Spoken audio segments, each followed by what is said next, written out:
Banaza is a traveling merchant in a world where magic and demi-humans exist, but remarkably, he is not racist. He believes in actually paying demi-humans for their work, which I guess most people find annoying when they should really be minding their own business. It would be great if people didn't discriminate against demi-humans and would just live in peace with them, but that would mean giving up all that free labor, so Banaza is the only one who supports them. By complete chance, Banaza seems to have been summoned to another world to become their hero, but as he appears in the summoning circle, he is totally confused by what's going on around him.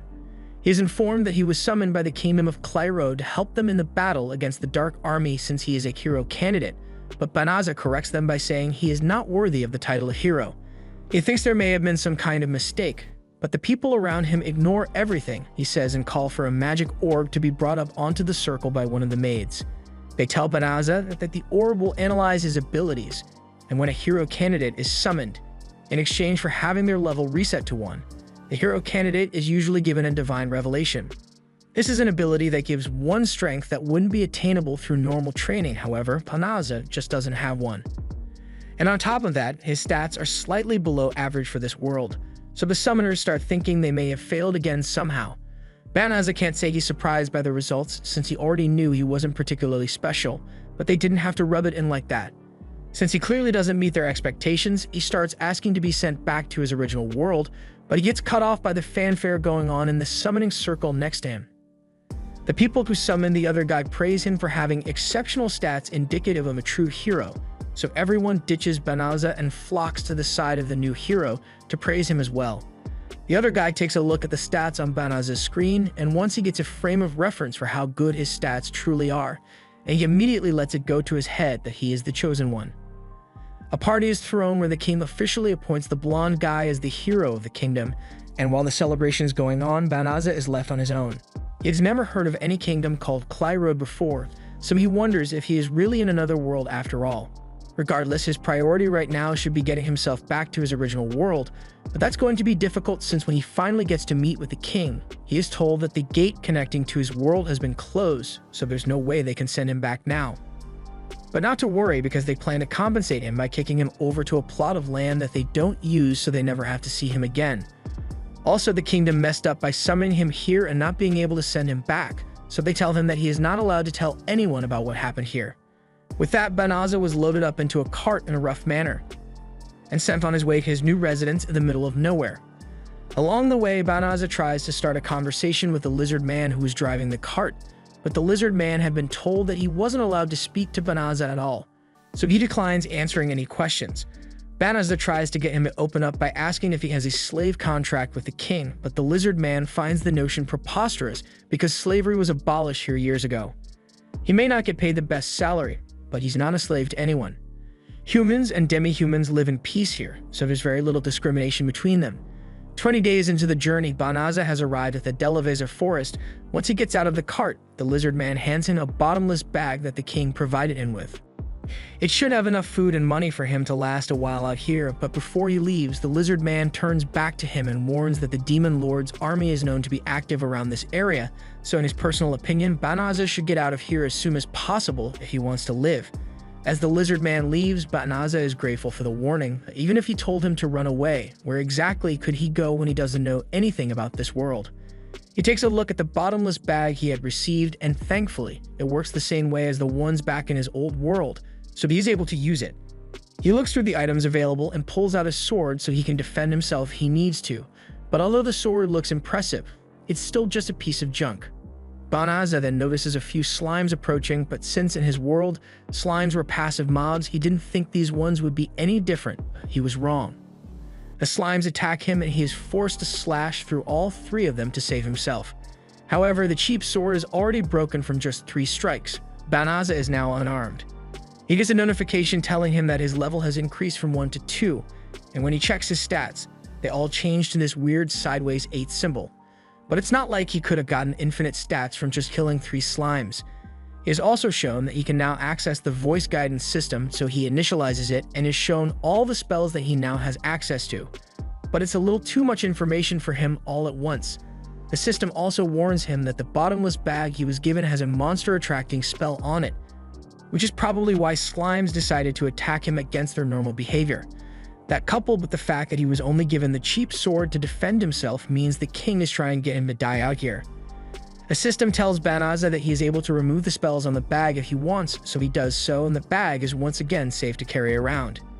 Now that one problem is solved, he still needs to find a safe place so he can protect himself, but as he was about to enter the forest, the system warned him that the forest is contaminated with dense militium.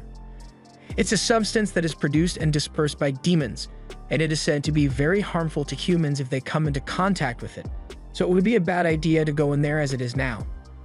The system asks him if he wants to purify the whole forest, and it's actually possible for him to do it, but it will cost him 1/3 of his available magic. Since he is being forced to live here by the kingdom, Banaza thinks he might as well make this place as livable as possible, especially since he has no other use for his magic anyway, so he accepts the terms and a blinding white light is emitted as the whole forest is purified. Banaza doesn't realize the scale of the purification he just did, or what that blinding light was, but he then gets a notification telling him that his level has risen, followed by many more of the same notifications. Meanwhile, over in the castle, the princess is pleading with the king to reconsider his decision regarding Banaza since it is their fault that he couldn't return to his world in the first place. So it's not right to send him to that forest knowing it is an almost guaranteed death sentence. The king doesn't see anything wrong with his actions since he views Banaza as an unworthy piece of trash that was too weak to become their hero. But the discussion is soon interrupted by a messenger, who has come to inform the king that the highest level holy magic of purification has just been used within the kingdom. The king immediately believes it to be the work of the blonde hero since he had set out towards the south to take on the demon lord, but the messenger reports that it couldn't have been him since the purification magic didn't come from the south, but rather the northern Delaviza forest. Back to Banaza, the level up notifications have finally stopped and he is now level 367. But he doesn't know how he got to this point when, to the best of his knowledge, he hasn't killed any monsters yet. He assumes he might just gain experience from the act of using magic, so he turns off his level up notifications because it would be annoying to have to listen to that many notifications over and over. He also checks on his magic levels, and all the magic he had expended for the purification has already replenished, giving him the false impression that his magic levels are really low since they regenerated so quickly. Moving on, he still has to figure out something for his living situation, but he was banned from living in any town, so he doesn't know what to do. The system suggests that he uses some shape-shifting magic to disguise himself so no one can recognize him. Banaza thinks that's a great idea, so the system asks what gender he would like to disguise himself as, so Banaza let his intrusive thoughts take over for a bit and chooses to become a girl, and he's kinda hot. However, after fawning over his body, he starts taking things seriously and transforms into something he can be comfortable with. With his new body, he can now hide in plain sight since no one will recognize him as Banaza, so the system suggests that he use teleportation magic to return to the royal capital. He activates the teleportation magic and is moved to the capital, but since it worked well enough to get him here, he attempts to use it to send him back to his original world, but he has no such luck this time. Since he's going to be stuck here for a while, he's going to need to find a way to make money. And since this world seems fairly similar to his former world, he wonders if there's a guild he can register at. He later arrives at the Adventurers Guild and he registers under the name Fleo to keep his real identity secret.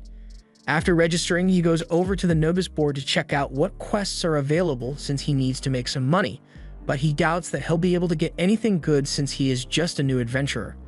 Just then, he notices a girl who is looking for an escort to take her to the Delaviza forest, but with the rumors that the Demon Lord's army is stationed there, no sane adventurer is willing to go there for any amount of money. They tell the girl to just wait until an attack unit is sent up there to clear out the forest so it will be safe again, but the girl remains determined to go there now because her family is in danger, so the adventurers stop interacting with her and push past. Fleo approaches the girl and tells her that he is willing to take her there. And it shouldn't take long at all since he can just teleport straight there. Upon hearing Fleo say he can use teleportation magic, everyone in the guild begins talking about him since teleportation magic is something that only the very best sorcerers can use. Fleo hadn't realized it was such a big deal, but it has already brought him so much attention that he is confronted by a royal knight, Bellarosa, and she doesn't believe he can actually use teleportation, so she thinks Fleo is attempting to kidnap the poor defenseless girl, and she and her team are prepared to cut him down immediately. Fleo really doesn't like where things are going, so he tries to defuse the situation by telling the girls that he isn't a suspicious person. Sure, he may be able to use abnormally high-level magic, and his identity of Fleo hasn't existed until about 10 minutes ago, but he's done nothing wrong.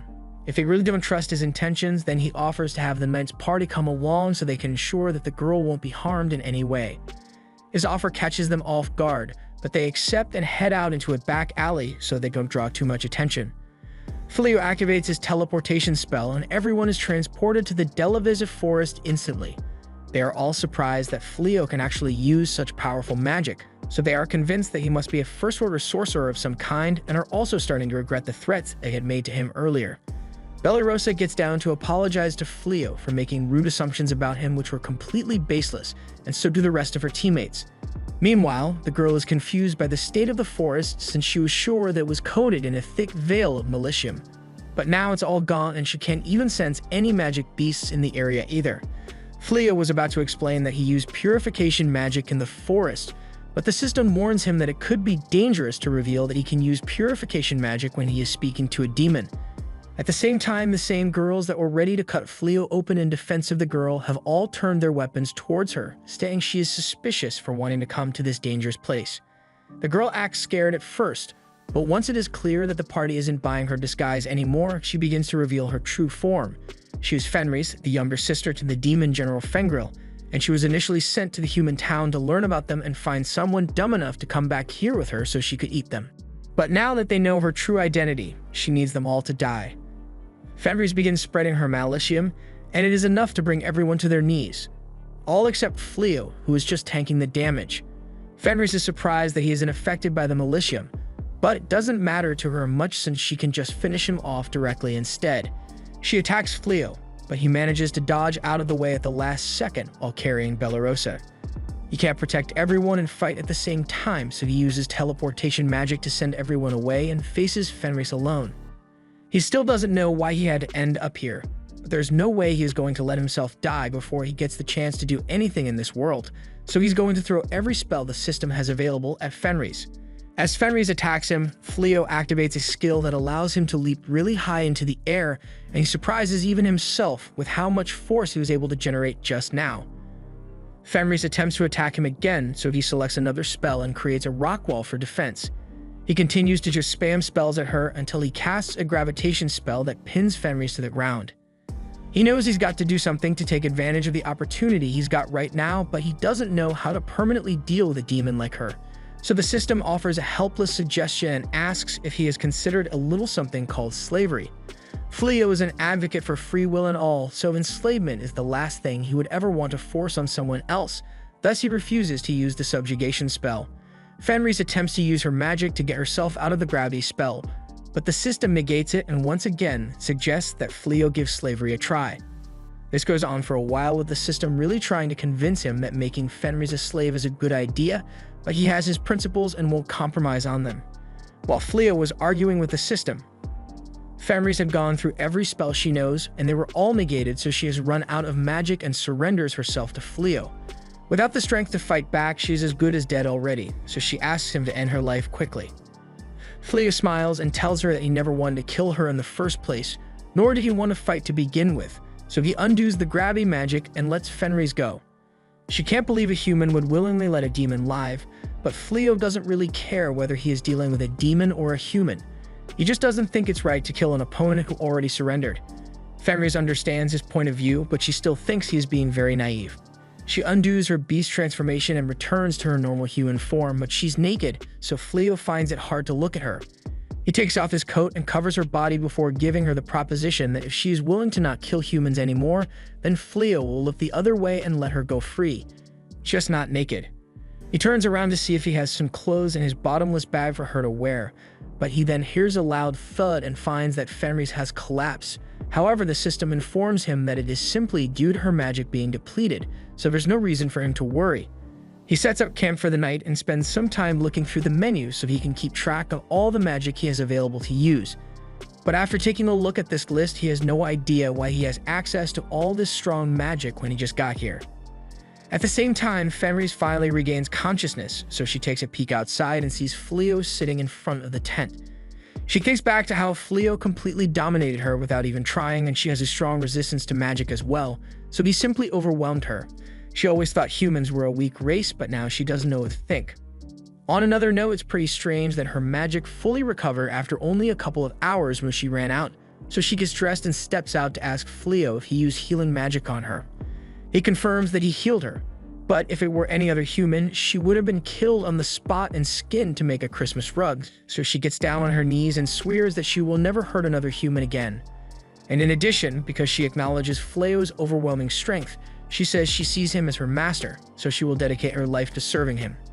Fleo keeps saying he doesn't want a slave, but this is an isekai, so slavery was always inevitable. Fenris says she'll kill herself right now if she can't become his slave, so Fleo caves and says she can serve him or whatever, but he doesn't want her to die. The two settle down around the campfire as Fleo tells Fenris about the circumstances that brought him here. He tells her that the kingdom summoned him as a hero candidate, but they discovered he had no skills and they couldn't send him back to his original world anymore, so they tossed him out here instead. He then undoes the shape-shifting magic to show Fenris what he really looks like. He changed the way he looks so the people from the castle don't recognize and try to kill him to keep their blunder a secret. But even if he has figured out how to keep himself safe, he has no idea what to do from now on. Plus, he is currently homeless, so he can't provide any stability for her.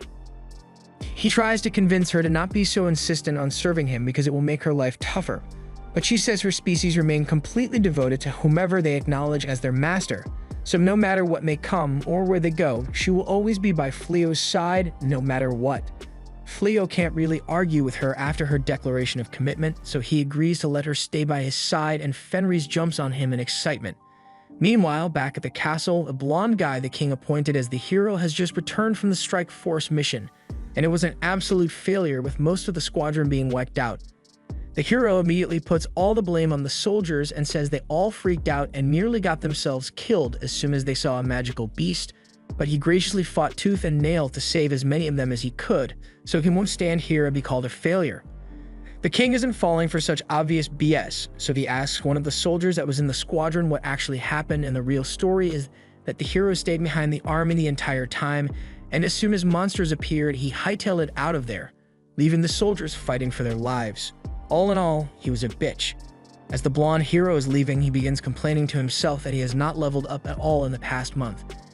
Despite his constant training, the level of his skills remain the same as they were when he was first summoned, and even at that, he is barely strong enough to handle a human or a weak magical beast on his own. So he would get his ass handed to him if he even attempted to fight a magical beast of a higher level.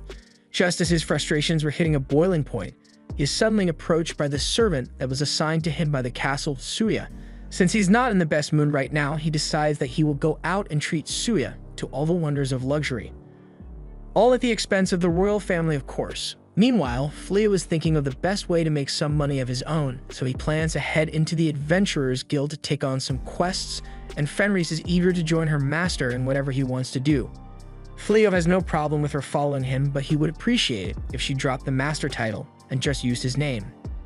As they are walking through the market, a man calls out to Fenris to get her to buy some veggies, thinking she and Fleo are a married couple. It's an honest misunderstanding, but now that he thinks about it, Fleo believes it may be easier to travel around this world with Fenris if they acted like a married couple, but only if she's okay with being married to him. Fenris is absolutely elated at the idea of marrying Fleo because her species hold no greater honor than being able to say that their husband is stronger than everyone else. Fleo feels the need to clarify that they will just be pretending to be married to one another, but Fenris doesn't care about the little details as long as she gets to call them her darling. After getting to the Adventurers Guild, Fleo has a guild ID issued to Fenris as well, and she's a little embarrassed because having this means she and Fleo will have a matching accessory. And in her culture, there is something similar which is done as part of a mating ritual. The guild receptionist pretends she didn't hear that whole conversation and just asks Fenris what name she would like to register under, so Fenris merely gives her full name and demon army title, but Fleo stops her in time and just puts down Ray's for her name. Later, Ray's apologizes for nearly getting herself exposed, but he says it is fine since nothing bad happened. Just then, a bell is heard ringing as the receptionist announces that there is an urgent quest they need handled. A huge group of psycho bears have been sighted near the city, and they are heading here right now. Those are the same bears that the blonde hero ran away from, so the adventurers are all scared to tackle this one. To incentivize them to accept, the guild is prepared to offer 10 times the usual reward for the psycho bears, making this a really good way to make some money, especially since there are no rank requirements, but Fleo is still hesitant to accept. Fenris doesn't get why he is so scared since she is sure he could take out the bears in no time, but he still doesn't know just how strong he is, so hearing that the hero lost to these bears has him spooked. To prove to him that he is actually really powerful, Fenris decides that she will go out and fight the bears herself, and if she wins, then it will be proof that Fleo is superior to the hero since he is already confirmed to be stronger than her. They both teleport to the last location where the psycho bears were spotted, and they find a house nearby which the guild told them they can use as a base while they hunt. Fenris is glad Fleo decided to come with her, but she lets him know that she can handle a couple of psycho bears by herself. Even if she is confident in her abilities, Fleo can't bring himself to just let her do it on her own, and besides, there was a spell he wanted to test out, so he might as well do it here. Just then, they hear screams coming from over the cliff, so they rush over to see if someone is in trouble. They find a group of psycho bears attacking that adventuring party that Fleo teleported away while he fought Fenris. Fenris still doesn't like them, so she suggests they just pretend like they didn't see anything and come back for the bears later. But the girls are about to be killed, so Fleo jumps in and uses his lightning magic to take out a bunch of the bears, and since Fleo got himself involved, Fenris jumps down to take out the last bear by stomping it into the ground. However, she still complains that Fleo is being too nice. As Fleo jumps down as well, the knights recognize him and give their thanks for him once again coming to their rescue. Fleo introduces Riz to them as his travel companion, which upsets Riz because he didn't introduce her as his wife. A moment later, a giant psycho bear sneaks up behind Riz and tries to attack her. But since she's in a bad mood right now, she simply stares at it, and the bear realizes that it does not want to fight anymore. It falls backwards and lays there, leaving everyone confused. But they soon come to learn that the bear just gave up and surrendered to them. It's good that the bear is smart enough to know that it is outmatched, but they can't exactly just let it go either because it'll just attack someone else eventually.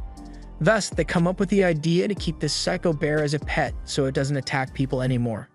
Fleo takes a look at the system and finds something called restriction magic that will keep it from going wild, but even though the bear is tame now, it will still cause a panic if they just walk around with it like this, so he uses shape-shifting magic to make it look like a bunny. The knights can't believe they just witnessed someone tame a bear and then transform it into a bunny. But absurdity aside, Fleo and Riz are definitely powerful, so Belorosa has a request to ask of them. She wishes for Fleo to train them to be able to defeat monsters on the level of psycho bears. After the hero came back from his defeat, he blamed the knights for being too incompetent and threw a tantrum, locking himself in his room until they become strong enough to fight so he doesn't have to. Now, it's a completely unreasonable demand, but the king had no choice but to accept, so he ordered the knights to go train themselves. So far, it has been going about as bad as you would expect considering they nearly got killed back there, so they would appreciate it if he trained them. Fleo doesn't know how to respond since he doesn't really understand how his magic works in the first place. He really doesn't want to have to go through the effort of training them, so he tries to use Riz's bad mood as a reason to back out. He tells the knights that she's actually his wife, and he really just wants to spend time with her, so he can't help. But once Riz hears him call her his wife, she becomes so happy that she agrees to have Fleo train the knights. Since there's no backing out, Fleo warns them that he isn't confident in his teaching skills, but he'll try his best to help them regardless. Meanwhile, over in the Demon Kingdom, the Dark One receives a report that there is an individual who possesses magic strong enough to instantly purify the entire Delevisive forest, so the Dark One orders that he be captured at any cost. This was the end of episode 2. Thanks for watching. Subscribe to not miss the next part.